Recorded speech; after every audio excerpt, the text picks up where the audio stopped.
protests working.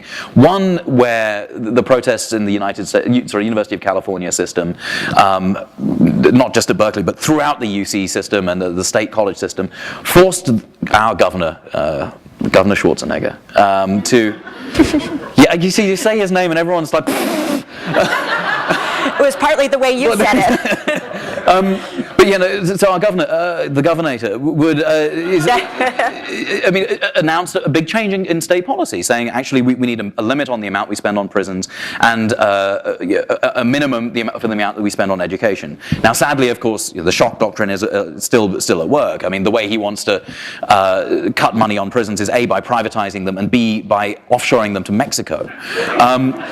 Which is one of the so like I say, batshit crazy. At the same time, of course, you know, the reason that these changes happened was because of protests in California. And again, the reason that the IMF recently said that it was going to make its aid to Haiti a condition-free loan was because of the activism that demanded that be the case. It didn't happen. I mean, the IMF's knee-jerk impulse is to impose conditions and to turn Haiti into a sweatshop. And there was a policy paper by the economist Paul Collier who said that he wrote it last year, and he said, you know, Haiti's been through some tough times, but you know, the reason that Haiti isn't doing well, I mean, it's certainly on the right path by embracing the textile industry, but the trouble with Haiti is that it only works 9 to 5, and the answer to Haiti's problems is to make it a 24-hour sweatshop, and that this will lift Haiti out of poverty. Now, of course, you know, this kind of thinking is allowed to flourish because we let it, and because it's done with our money in our names, and the way to stop that happening is to withdraw our consent.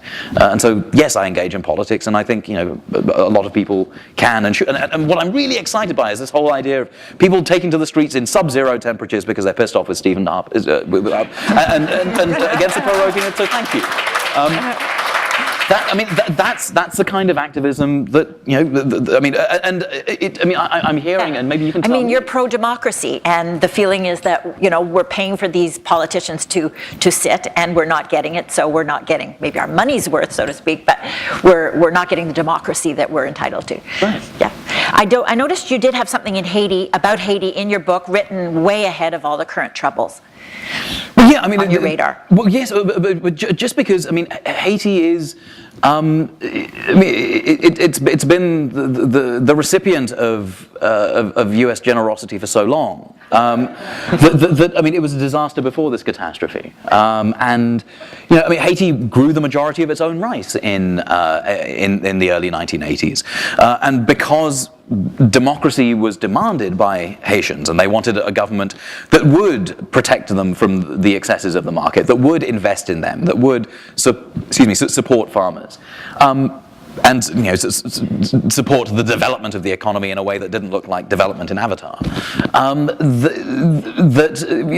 The country was punished, and it was punished by Reagan, and it was punished by Clinton through structural adjustment policies.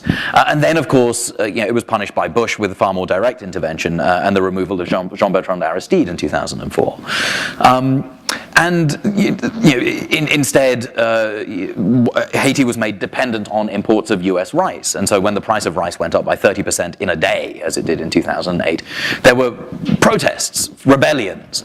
Of course, you know, when the media covered it, it was just Haitians. Actually, it was just burning tires, and the reports were of Haitians looting. I mean, of course, we've had that again.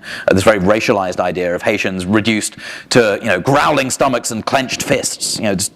An entire population reduced to 2 organs, and people were running through the streets madly. But of course, if you'd heard what the Haitians were demanding, they were demanding the return of Jean-Bertrand Aristide, and of course, yes, they were demanding rice that was being denied them, and it was rice that had the stars and stripes on it and the words "gift of the people of the United States." And of course, now you have Presidents Clinton and Bush as a sort of bipartisan Obama effort to raise aid for Haiti, and it's like sending in the horsemen of the apocalypse to a peace conference. It would be ironic if it weren't so bitter and cruel. Okay, well, I recommend reading the book. He has a great turn of phrase, as you can see in this writing. There are certain things in there, like instead of cheap food, you talk about cheat food. That's good. And complainocracy as what we're really practicing here instead of democracy. Anyway, it's time for questions. I agree with her. time for questions, and please, we've got a big audience here. Who's ready to start? Microphone there.